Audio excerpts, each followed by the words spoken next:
ये कहानियाँ उन लोगों की ज़िंदगी से जुड़ी है जो कभी आपकी ही तरह थे, लेकिन उन्होंने परेशानियों के आगे घुटने नहीं टेके और अपने कार्यों से इतनी सफलता पाई कि आज वो दूसरों को प्रेरणा देने योग्य बन पाए।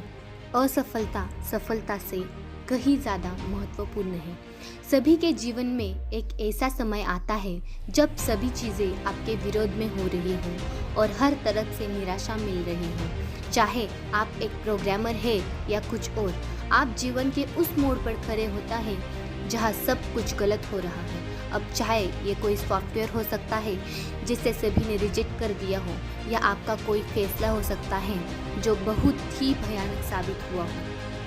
लेकिन सही मायने में विफलता सफलता से ज़्यादा महत्वपूर्ण होती है। हमारे इतिहास में जितने भी बिजनेसमैन, साइंटिस्ट और महापुरुष हुए हैं, वो जीवन में सफल बनने से पहले लगातार कई बार फेल हुए हैं। जब हम बहुत सारे काम कर रहे हो तो ये ज़रूरी नहीं कि सब कुछ सही ही होगा, लेकिन अगर आप इस वजह से प्रयास करना छोड़ देंगे तो कभी सफल नहीं हो सकते। हेनरी फोर्ड, जो बिलियनर और विश्व प्रसिद्ध फोर्ड मोटर कंपनी के मालिक है, सफल बनने से पहले फोर्ड 5 अन्य बिजनेस में फेल हुए थे। कोई और होता तो 5 बार अलग अलग बिजनेस में फेल होने और कर्ज में डूबने के कारण टूट जाता, लेकिन फोर्ड ने ऐसा नहीं किया और आज एक बिलियनर कंपनी के मालिक हैं। अगर विफलता की बात करें तो थॉमस एल्वा एडिसन का नाम सबसे पहले आता है। लाइट बल्ब बनाने से पहले उसने लगभग 1000 विफल प्रयोग किए थे। अल्बर्ट आइंस्टाइन, जो 4 साल की उम्र तक कुछ बोल नहीं पाता था और 7 साल की उम्र तक निरक्षर था, लोग उसको दिमागी रूप से कमज़ोर मानते थे, लेकिन अपनी थ्योरी और सिद्धांतों के बल पर वो दुनिया का सबसे बड़ा साइंटिस्ट बना। अब ज़रा सोचो कि अगर हेनरी फोर्ड 5 बिजनेस में फेल होने के बाद निराश होकर बैठ जाता, या एडिसन 999 असफल प्रयोग के बाद उम्मीद छोड़ देता और आइंस्टाइन भी खुद को दिमागी कमज़ोर मान के बैठ जाता, तो क्या होता? हम बहुत सारे महान प्रतिभाओं और आविष्कारों से अनजान रह जाते।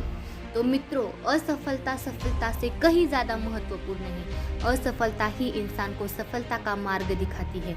किसी महापुरुष ने बात कही है कि winner never quit and Quetta never win. मतलब जीतने वाले कभी हार नहीं मानते और हार मानने वाले कभी जीत नहीं सकते। आज सभी लोग अपने भाग्य और परिस्थितियों को कोसते हैं। अब जरा सोचिए, अगर एडिसन भी खुद को अनलकी समझकर प्रयास करना छोड़ देता तो दुनिया एक बहुत बड़े आविष्कार से वंचित रह जाती। आइंस्टाइन भी अपने भाग्य और परिस्थितियों को कोस सकता था, लेकिन उसने ऐसा नहीं किया। तो आप क्यों करते हैं? अगर किसी काम में असफल भी हो गए तो क्या हुआ? ये अंत तो नहीं है ना। फिर से कोशिश करो, क्योंकि कोशिश करने वालों की कभी हार नहीं होती। मित्रों, असफलता तो सफलता की एक शुरुआत है। इससे घबराना नहीं चाहिए, बल्कि पूरे जोश के साथ फिर से प्रयास करना चाहिए।